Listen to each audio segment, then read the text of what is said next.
Bonsoir Merveille. Bonsoir, Seigneur. Bonsoir Raphaël, comment vous allez? Ah, je vais bien, j'étais juste en train de méditer la parole de Dieu là. Il n'y a pas eu pour aujourd'hui parce que c'est la journée de l'ascension. L'ascension, c'est quoi? L'ascension, c'est le moment où le Seigneur Jésus est monté aux cieux sous les yeux de ses disciples. Mais quel verset la Bible qui parle de l'ascension? Tu peux découvrir les circonstances de l'ascension dans le livre des Actes, au chapitre 1, verset 9. Il est écrit: après avoir dit cela, il, c'est-à-dire le Seigneur Jésus, fut élevé pendant qu'ils, c'est-à-dire ses disciples, le regardaient, et une nuée le déroba à leurs yeux.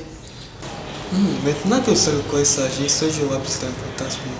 C'est une bonne chose, mais après avoir découvert le verset 9, il faut également s'intéresser au contenu du verset 10 et 11 qui disent: et comme ils avaient les regards fixés vers le ciel pendant qu'ils s'en allaient, voici, deux hommes vêtus de blanc leur apparurent et dirent: hommes galiléens, pourquoi vous arrêtez-vous à regarder au ciel?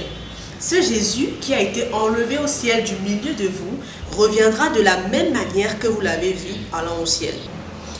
L'ascension du Seigneur Jésus-Christ marque la fin de sa mission sacrificielle sur terre. Mais nous devons également préparer son retour. Parce que s'il rentre et se rend compte que nous sommes plongés dans la distraction, il ne sera pas content. Donc nous devons méditer la parole de Dieu chaque jour et nous arranger à ce que cette parole modifie notre comportement et notre cœur. Mais la Bible est là.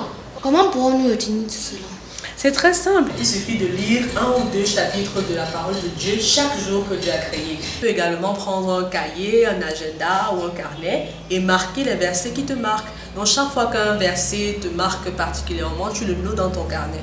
Si tu fais ça diligemment pendant 1 ou 2 mois, je suis sûre que tu auras une certaine connaissance de la parole de Dieu. Mais il ne faudra pas t'arrêter après le deuxième mois, bien sûr. Je pense que nous pourrons aussi chanter la louange du Seigneur Jésus-Christ. Exactement, c'est très important. Nous retenons que nous devons célébrer l'ascension du Seigneur Jésus-Christ, mais également préparer le retour du Seigneur Jésus parce qu'il nous a confié des missions. Donc nous devons, comme je l'ai dit plus tôt, nous atteler aux bonnes œuvres qu'il a préparées pour nous d'avance. Et comment est-ce que nous allons découvrir ces bonnes œuvres? C'est à travers la parole de Dieu.